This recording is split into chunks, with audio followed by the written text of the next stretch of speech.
कर्मचारियों और पेंशन भोगियों के लिए लंबे समय से चला आ रहा इंतजार अब एक ठोस दिशा में बढ़ता दिखाई दे रहा है।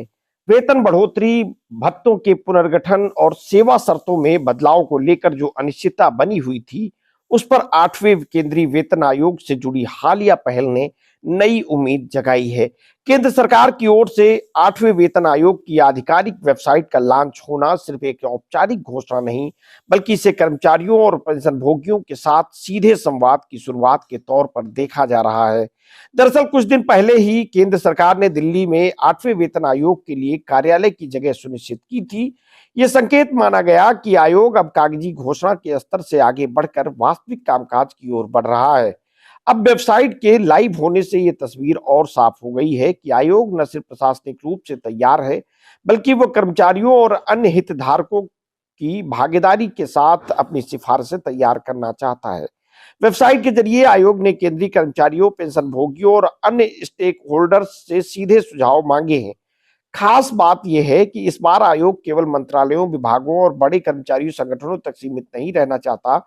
उसका साफ मानना है कि जिन लोगों पर वेतन आयोग की सिफारिशों का सीधा असर पड़ता है, उनकी भागीदारी सबसे अहम है। इसी सोच के तहत आम कर्मचारियों और रिटायर हो चुके पेंशन भोगियों को भी अपनी राय रखने का खुला मौका दिया गया है। इस उद्देश्य को आसान और व्यापक बनाने के लिए 8वें वेतन आयोग में माई गवर्नमेंट पोर्टल के साथ साझेदारी की है। इसके जरिए देश के किसी भी कोने में काम कर रहे केंद्रीय कर्मचारी या पेंशन भोगी अपनी बात सीधे आयोग तक पहुंचा सकते हैं, चाहे कोई नौकरी में हो, सेवानिवृत्त हो चुका हो या किसी कर्मचारी यूनियन से जुड़ा हो। सभी को समान मंच पर अपनी राय रखने का अवसर दिया गया।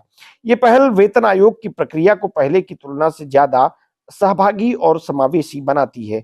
आयोग ने यह स्पष्ट किया है कि सुझाव भेजने की प्रक्रिया पूरी तरह डिजिटल होगी। अब फिजिकल दस्तावेज, डाक के जरिए भेजे गए पत्र या ईमेल के माध्यम से आए सुझावों पर कोई विचार नहीं किया जाएगा।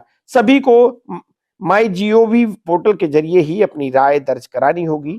एक और ये कदम प्रक्रिया को पारदर्शी, व्यवस्थित और तेज बनाता है। वहीं दूसरी ओर ये डिजिटल माध्यम से कम परिचित कर्मचारियों के लिए थोड़ी चुनौती भी पैदा कर सकता है। हालांकि सरकार का दावा है कि पोर्टल को सरल और उपयोगकर्ता अनुकूल बनाया गया है, ताकि ज्यादा से ज्यादा लोग आसानी से इससे जुड़ सकें।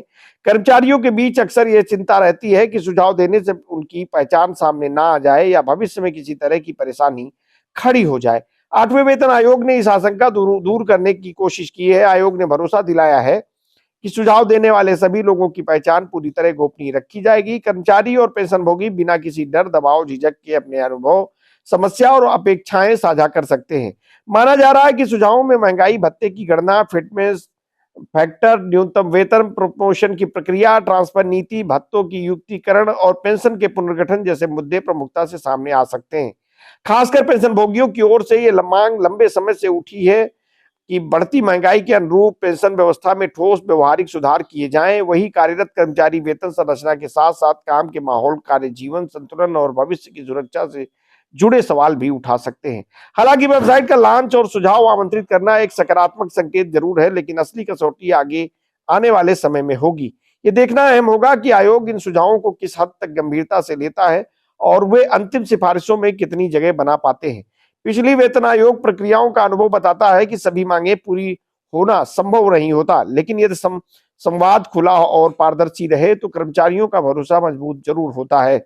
कुल मिलाकर 8वें वेतन आयोग की आधिकारिक वेबसाइट का लॉन्च ये संकेत देता है कि सरकार इस बार वेतन आयोग की सिर्फ एक प्रशासनिक अभ्यास तक सीमित नहीं रखना चाहती, बल्कि उसे कर्मचारियों और पेंशन भोगियों की भागीदारी वाली प्रक्रिया बनाना चाहती है।